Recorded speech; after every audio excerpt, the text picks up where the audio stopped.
అలా నాకు అలవాటైపోయింది ఫస్ట్ నుంచి. నేను అంతే, ఎవరి మ్యాటర్లోకి నేను దూరను. ఎనీ పాసిబిలిటీ స్వప్న గారు చాలా వరకు అయ్యో పాపం అనే హార్ట్ ఉంది నా దగ్గర. అయ్యో పాపం ఇలా అయ్యిందా, అయ్యో మనకి అంటే నాకు ₹1,00,000 వచ్చింది అనుకోండి, చాలా ప్లేసుల్లో నేను ఇది స్టేట్మెంట్ కూడా ఇవ్వడం జరిగింది. నాకు ఒక 1,00,000 వచ్చింది, 10,000 ఈజ్ నథింగ్. ఇంకా నాకు 90,000 ఉంది. ఆ 10,000 సాక్రిఫికేషన్ చేస్తాను. ఏమి చెయ్యాలి, దేనికోసం యూజ్ చేయాలి, ఏమిటి అనేది. సో 27 కంట్రీస్ తిరిగాను నేనైతే. ఎంత హైయెస్ట్ రెమ్యూనరేషన్ ఎప్పుడు అందుకున్నారు రమ్య? నేను హైయెస్ట్ రెమ్యూనరేషన్ అయితే ఆర్యభట్టకండి, దానికి అందుకున్నాను. దానికి వచ్చి 15 lakh ఇచ్చారు నాకు. తర్వాత అన్ని ఐటమ్ సాంగ్ చేస్తే 10 lakh. 10 lakhs కూడా. వావ్. సో అయితే మీరు దాన్ని కెరియర్గా మలుచుకుని దాదాపు వెళుతున్న టైంలో మళ్ళీ మీరు చాలా మంది కమెడియన్స్ పక్కన వేశారు. బ్రహ్మానందం ఆల్ కమెడియన్స్తో, సుమన్ శెట్టితో కూడా చేశాను నేను. ఎలా ఉండేవారు అందరూ? అప్రిషియేటివ్గా అందరూ. నాకు ఎల్బి శ్రీరామ్ గారు నా సినిమాలో కూడా చేశారు కదండి. సో లైక్ ఒక ఫాదర్ లాగా అనిపించేవాళ్ళు. బ్రహ్మానందం గారు, అందరికంటే బ్రహ్మానందం గారితో చాలా ఎక్కువ, హేమ గారి కంటే నేను ఎక్కువ చేస్తుంటాను బ్రహ్మానందం గారితో. బట్ నేనేమిటంటే అంటే అందరికీ తెలుసు చాలా లిమిట్లో ఉంటుంది. రామయ్య ఎల్లాడబోదాం, రావచ్చు కదా సరదాగా అని అన్నారనుకోండి, నేను ఏదో పని పెట్టుకునేదాన్ని. అంటే వేరే స్టేట్లో బ్రహ్మానందం గారు కానీ అలా రూమ్లో ఏం చేస్తావు, షూటింగ్ చేసి వచ్చి రావచ్చు కదా సరదాగానా అలా అంటే, సార్ నాకు ఇలాగా మాకు తెలిసిన వాళ్ళు ఉన్నారు అంటే, ఇప్పుడు నన్నేమి కొట్టారు. అలాగే నేను సఫర్ అయింది బాబు మోహన్ గారితో కానీ. సో అంటే వాళ్ళకి అర్థమైపోయేది ఒక 3 daysలోనో ఎప్పుడో 1 day అంటే ఏదో చెప్పొచ్చు, 3rd day అలా ఉంటాయి కదా, వాళ్ళకి అర్థమైపోయి ఉండేది ఈ అమ్మాయి కావాలని అవాయిడ్ చేస్తుంది అని. ఇప్పుడు నేను చెప్తానండి, హేమ గారు లేకపోతే ఇంకోళ్ళు ఎవరో స్టేట్మెంట్ ఇచ్చారు, బ్రహ్మానందం గారు నా విషయంలో కూడా అలా ప్రవర్తించారండి. బాబు మోహన్ గారు కూడా, ఏ అమ్మాయిని చూస్తారా, మమ్మల్ని చూడరా ఏంటి, అమ్మాయి ఉంటేనే సినిమా ఆడుతుందా, అలాగే ఇలాగని చెప్పి నన్ను అవాయిడ్ చేసిన వాళ్ళు వీళ్ళు అంతే అంతే. సో ఒక మామూలుగా పర్సనల్ లైఫ్స్లోకి మేము వెళ్ళామండి, బట్ ఎక్కడో ఒక చోట చదివాను మీకు చిన్నప్పుడే పెళ్ళయ్యి తర్వాత మీరు విడిపోయారని. విడిపోలేదు. అందుకే మీరు ఒకటి అంటే మీరు దానిలో చాలా బెస్ట్ ప్లేస్లో ఉన్నారు కాబట్టి చూడండి, నా మీద ఎక్కడ ఎవరితోనో లవ్లో ఉన్నదనో లేకపోతే వీళ్ళతో డేట్లో ఉందనో లేకపోతే సంథింగ్ నాది ఎక్కడ వినరండి. నాకంటూ కొన్ని మోరల్ వాల్యూస్ ఉన్నాయి, దాన్ని నేను ఎంత రెస్పెక్ట్ చేయాలో అంతే రెస్పెక్ట్ చేస్తాను. నా ఫ్యామిలీ దీన్ని ఏ రోజు స్క్రీన్ ముందుకి నేను తీసుకురాలా. Okay, any interview anything that is my personal life, cinema ఫీల్డ్కి సంబంధం లేనిది. ఓకే, ఫ్యాన్స్ క్యూరియాసిటీ ఉంటుంది ఏమిటి అని, బట్ సేమ్ టైం నన్ను ప్రపోజ్ చేసిన వాళ్ళు కూడా అవుట్ ఆఫ్ కంట్రీ, ప్యారిస్ లేకపోతే యుఎస్ పెద్ద పెద్ద డాక్టర్లు వీళ్ళంతా ఉన్నారు. నా పాలసీ ఎలా ఉంటుంది అంటే, ఇంతకు మించి అయితే మనం తినలేము. హయ్యెస్ట్ లైఫ్ స్టైల్ అంటే ఇస్ గాడ్ ఇచ్చాడు, ఒక సిస్టమేటిక్గా నేను దాన్ని సెక్యూర్ చేశాను. ఇంకింతకు మించి ఒక బెంచ్ కారు ఎనీథింగ్ లోపల ఇవైతే అవే ఉంటాయి. ఒక లగ్జరీ చూసేసిన తర్వాత ఇంకే కారుకి వెళ్ళిపోయినా అదే ఉంటుంది. 150కి మించి పై వెళ్తే ఏ కారు అయినా అవుటే. నారాయణ గారు అబ్బాయి ఏమయ్యారు అనుకుందాం. అలాంటి చాలామందికి ఇది అవును. ఇంతకు మించి లైఫ్ ఏంటి, ఇంతకు మించి లైఫ్ లేదు కదా. నేనే ఒక సెక్యూర్డ్గా ఉన్నాను. ఓకే, నాకు డ్రైవర్ ఉంటాడు, 2 పనోళ్ళు ఉంటారు, మంచి స్టేయింగ్ హోమ్ ఉంది, సో పోనీ ఇంకొక హోమ్ ఉంది, ఇంకేమిటి. అందుకని నాకు అంత అలా వెళ్ళిపోవాలి అని ఏం లేదు. నన్ను అందరికీ తెలుసు, లైఫ్ లైన్లో ఉండాలి. ఓకే, దానికి ట్విట్టర్ ఉంది, ఇన్స్టాగ్రామ్ ఉంది, ఫేస్బుక్ ఉంది. అప్పుడప్పుడు హాయ్ హౌ ఆర్ యు అని ఏదో విచ్చేస్తూ ఉంటాము. ఓ రమేష్ గారు ఇప్పుడు ఇలా ఉన్నారు, ఇప్పుడు మీ ముందుకు వచ్చాను. సో ఇప్పుడు నేను కనిపిస్తాను అంటే ఇంతే తప్ప నేను అత్యాశకు వెళ్ళిపోనండి. అత్యాశ మీన్స్ అన్లిమిటెడ్ అనేది మనిషి పతనమే. అవును, మీరు ఫ్లైట్లో ఎంతసేపు ట్రావెల్ చేయండి, అమెరికా వెళ్ళి భూమి మీద ల్యాండ్ అవ్వాల్సిందే. ఆ పాలసీ ఉంది నా దగ్గర. అది చాలా మంచి పద్ధతి. మీరు అంటే ఫస్ట్ నుంచి ఎంత అండర్స్టాండింగ్ ఉంటే మీరు మిమ్మల్ని మీరు అంటే లీడ్ చేసుకోవడమే కాకుండా మీరు ఇన్ని రంగాలలో ఇంత మీ ప్రతిభను చూపించారు. అదే అంటే సో అయితే మీకు వివాహం అయిందండి?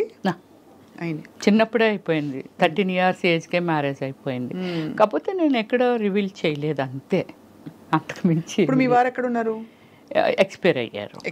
ఒక 2 years బ్యాక్ ఎక్స్పైర్ అయ్యారు. Okay, yeah. సో మరి ఈజ్ లైక్ మై ఫాదర్. స్వప్న చెప్పాను కదా, చాలా రెస్పెక్ట్ ఇస్తాను. ఈరోజు గుడిలో పూజించినట్టుగా పూజిస్తాను ఆయన్ని, చాలా రెస్పెక్ట్ ఇస్తాను. Not a wrong. ఇప్పుడు అతని వల్ల తప్పలేదు, నేను ఎందుకు సఫర్ చేయాలి? నాకు నాకు భయము, ఎంత భయం అంటే లవ్ అంటారు, డేట్ అంటారు, వెనకాల పడతారు. సరే, మన బిజీలో మనం ఉంటాము. ఎంతోమందిని నేను ఫేస్ చేశాను. కృష్ణకుమార్ గారు 15 years గ్యాప్ అండి. ఆమెకి ఫీల్డ్ వదిలేసింది పూర్తిగా. బెంగళూరులో ఆమె పెద్ద ఎస్టేట్ ఉంటుంది, తెలుసు, నేను వెళ్ళానుగా. వెళ్ళారా? ఇంటర్వ్యూ చేశారా? అసలు లైక్ నా కూతురు వాడిని కేఆర్ విజయ్ గారు అంతే నన్ను పెంచుకుంటామనే వాళ్ళండి. ఆ ఎస్టేట్లో నాకు ఒక అత్త క్యారెక్టర్ చేయాలి, ఆమె అయితే బాగుంటుంది. అక్కడే కదా షూటింగ్ అంతానా. చేస్తే బాగుండని అనుకుంటా. అమ్మ ఇప్పుడు మళ్ళీ మేకప్ అయ్యి కూర్చొని వాళ్ళు ఎవరు అడిగినా యాక్సెప్ట్ చేయలేదండి. నేను అడిగాను, ప్లీజ్ మీరు చెయ్యండి, బాగుంటుంది, మంచి క్యారెక్టర్ అంటే అప్పుడే యాక్సెప్ట్ చేశారు. డైలీ లంచ్ ఆవిడ ఇంట్లోనే. ఆ ఎదురుగానే సావుకార్ జానకి గారు చూసాను, ఆవిడ వెళ్ళారా? మేఘా వర్షించని ఒక మూవీ అనమాట, అద్భుతమైన మూవీ. అలాగే మలయాళంలో ఒక మూవీ చేశాను, ఆ మూవీకి నాకు అవార్డు వచ్చింది. సో అలాగే ఏమిటంటే వాళ్ళందరూ మాట్లాడుతుండేవాళ్ళు వీటి గురించి. ఏంటో వస్తున్నారు, ఏదో అయిపోతున్నారు. అప్పుడు మన శశికళ గారు ఏదండి ఆమె కాంచనా గారు ఎందుకు అలా మాటల్లో వస్తూ అవతల వెనక వైపు, మీరు స్విమ్మింగ్ పూల్ చూసారా? అటు చూసాను. అక్కడ కుర్చీలు వేసుకొని కూర్చున్నాం. కూర్చుంటే ఇవన్నీ చెప్పేవారు, వీళ్ళు ఎలాగైపోయారు, అలా అలాగైపోయారు, సావిత్రి గారు ఎలాగైపోయారు, ఇవన్నీ అని. ఏమిటి అని అంటే ఎవరినో నమ్మితే కదా అలాగైంది. ఆమెమో వాళ్ళ బ్రదర్స్ నమ్మి అలాగైపోయిందంట, ఏమేమో అతన్ని నమ్మి. అదొక్కటే మనకి బాగా ఫేమస్ కాబట్టి చేయలే. అలాంటి కొన్ని ల్యాక్స్ ఆఫ్ సిచ్యువేషన్స్ ఉంటాయి. చాలా కరెక్ట్గా చెప్పారు మీరు. అంటే కానీ ఆ వయసులో మీరు అంత తెలుసుకుని దాన్ని అమలుపరచడమే పెద్ద విషయం. అదే గ్రేట్. ఎందుకంటే ఒకటి, సరే మీ వారితో మీకు అనుబంధం ఉన్నా, ఒక రెస్పెక్ట్ ఉన్నా, ఏమున్నా కూడా మీరు యాక్ట్ చేయడం ఆయన ఆపలేదు ఎప్పుడు. లేదు, నాకు ఎప్పుడు ఏది అభ్యంతరం చెప్పలేదు. అది గొప్ప విషయం. మీరు కూడా ఇండస్ట్రీకి వచ్చేసి టెంప్ట్ అయిపోయి ఇంకో దారిలోకి వెళ్ళిపోయి, అంటే నేను తప్పు రైట్ అని చెప్పట్లేదు, ఎవరి జీవితానికి వాళ్ళు బాధ్యులు. డెఫినెట్లీ ఇప్పుడు అంత గొప్ప నటీమణుల గురించి మనం మాట్లాడుకున్నప్పుడు వాళ్ళ జీవితం అయ్యో ఇలా అయిపోయిందని మీరు చెప్తున్నారే, అలా కాకుండా మిమ్మల్ని మీరు కాపాడుకోగలిగారు. Actually you don't need anybody in your life, ఫ్రాంక్గా చెప్పాలంటే. నేనే రాజు, నేనే మంత్రి అన్నీ. ఒకటి స్వప్న, నీ మనసులో ఉన్న అడగాలని అడగలేకపోతున్నావు ఏంటో నేనే ఓపెన్గా చెప్తున్నాను. సినిమా ఫీల్డ్లో అంటే not only field, any place pressure ఉంటుంది. Sexual pressure, whatever. House వైఫ్లకు కూడా ఉంటుంది. ఇష్టం అది, దాన్ని ఎవరు మీ అభ్యంతరం చెప్పడం లేదు. నాకు ఒక ఐటెం ఇలా కూర్చొని మాట్లాడుతున్నాను స్వప్న, నువ్వు నాకు నచ్చేయచ్చు, లేకపోతే వీళ్ళు చూస్తున్నాను చాలా ఐటమ్స్ ఉన్నాయి, అందులో ఏదో నాకు నచ్చొచ్చు. ఇది నా హార్ట్ స్పందన. అలాగే ఎవరికి ఎందుకు నచ్చమో, ఒక గ్లామర్ ఉన్నప్పుడు వెంకటేశ్వర స్వామి దగ్గరికి ఎందుకు వెళ్తున్నాము? ఆయన ఏమైనా ఇచ్చేస్తున్నారా, ఇస్తారా? మనకు తెలియదు ఇస్తారా ఎవరు, కానీ నచ్చారు. చాలామంది గాడ్స్ ఉన్నారు కదా. కానీ ఐహిక సుఖాలకి దైవిక సుఖాలకి, దైవిక ఆనందానికి తేడా ఉంది కదా. ఉంది. ఎగ్జాంపుల్ చెప్తున్నాను అంతే. అలాగా మనకి ఏమిటంటే మనం నచ్చిన వాళ్ళు పాపం ఎంతోమంది ఉండొచ్చు, దాన్ని ఎక్స్పెక్ట్ చేయడంలో తప్పలేదు, కానీ బలవంతం పెట్టకూడదు. సినిమా ఫీల్డ్లో కలిసి వర్క్ చేస్తుంటారు. ఇప్పుడు 500 కోట్లు 1000 కోట్లు బడ్జెట్లు వచ్చేసాయి. 5 crores అనుకుందాం. 5 crores పెట్టి ఒక మూవీ మేకింగ్ చేసిన ఒక ప్రొడ్యూసర్కి క్రమశిక్షణ ఉండదంటావా?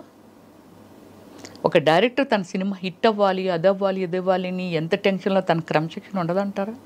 ఒక మనిషిని ఒక రిక్వెస్ట్ దానిలో పెట్టారు అని అంటే ఇష్టం అయ్యి, అంటే ఈ ట్రావెలింగ్లో ఏదో నచ్చింది. ఎందుకు రోడ్డు మీద నేను వెళ్తూ ఉంటాను కదా, నాకు డ్రైవ్ అంటే చాలా ఇష్టం. వెరీ స్పీడ్ డ్రైవర్ని నేను. వెళ్తుంటాం కదా, ఒక లొకేషన్ ఏదైనా నచ్చిందని ఆపేస్తాను. ఆపేసి అక్కడ ఒక 10 నిమిషాలు ఏదో రిలాక్స్గా అంతా వాచ్ చేసి అప్ప చాలా బాగుంది, ఎటు కాసేపు కూర్చుంటే బాగున్ను అలా అనిపిస్తుంది నాకు. అలాగే ఒక ఇష్టాన్ని ఎవరిని స్టాప్ చేయలేము. బట్ అలా నచ్చి అడిగిన వాళ్ళు చాలామంది ఉన్నారు నన్ను పెద్దవాళ్ళు ఎవరైనా తెలుసు, చాలా పెద్దవాళ్ళు. కానీ ఏ రోజు నేను రాంగ్ స్టెప్ వేయలేదు. అంటే నాకు ఒకవేళ సినిమా ఇవ్వమన్నారని అనుకుందాం, అదే కదా మెయిన్. I don't care. మీరే ప్రొడ్యూసర్ లేరు, మీరు ఒక్కలే డైరెక్టర్ లేరు, నేను ఒక్కదాన్ని ఆర్టిస్ట్ లేను, ఇది కూడా చెప్తా. సో ఏం చెప్పుకునేవారు, ఏది రావాల్సి ఉంటే అది వస్తుంది అంతే. ఇప్పుడు మనము మార్కెట్లోకి వెళ్ళాము కదా, ఒక ఐటమ్ మార్కెట్లో పెట్టినప్పుడు ఒక్కలే వెళ్ళి చూసి వెళ్ళిపోరు కదా, ఇంకెంతోమంది వస్తుంటారు, ఎవరో ఒకరికి నచ్చి కొనుక్కుంటారు కదా. అంతే. ఒక కళాకారునిగా నేనున్నాను, ఎంతోమంది సినిమాలు చేసినప్పుడు నా అవసరం రమ్యశ్రీ అయితే భలే ఉంటుంది, ఆ సినిమాలు చాలా బాగా చేసింది. నేను సినిమా తర్వాత సునీలు నేను మా అదృష్టం ఏంటో తెలియదు, అంత బిజీ అయిపోయాం. డైలీ ఒక 3-4 షూటింగ్స్, ఒక్కొక్కసారి 10 days కూడా నేను నిద్రపోయేదాన్ని కాదు. నైట్ 2 వరకు డాన్స్, ఏదైనా ఐటమ్ సాంగ్ స్ట్రైన్ అయిపోదాన్ని. ఎక్కడో అడవుల్లో పెట్టేవాళ్ళు. మళ్ళీ వేరొకరు location 7 o'clock, morning hour 7 o'clock call seat.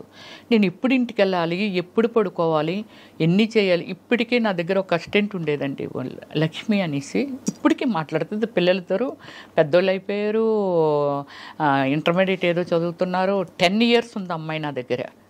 అమ్మాయి కోవే సరళ, తర్వాత రజిత గారు, వీళ్ళందరూ ఏటా పిల్ల పిచ్చిదాన్ని ఉంది, అలాడదాన్ని పెట్టుకున్న అందంగా ఉండేదాన్ని పెట్టుకో అన్నారు. 10 years ఉందండి. Everything only that girl. అన్నీ అమ్మాయే. ఎంతమంది సీమరాని ఇచ్చి మంది, సౌందర్య ఇచ్చి మంది, శకిల ఇచ్చి మంది. అమ్మాయిని మేము అమ్మాయి వేస్తుంది, మేము అంతకు 3 ఇంతలు 10 ఇంతలు ఇస్తాం వచ్చి అని అనేవారు. అంటే నాకు నిద్ర లేకపోయినా సరే అమ్మాయి మొత్తం అంతా మేనేజ్ చేసి, 1 గంట పడుకుంటారు, మొత్తం అంతా బాత్రూంలో హీటర్ ఆన్ చేసేయడం, అది చేసేయడం, ఇచ్చేసేయడం, మేకప్ సామాన్ పెట్టేయడం.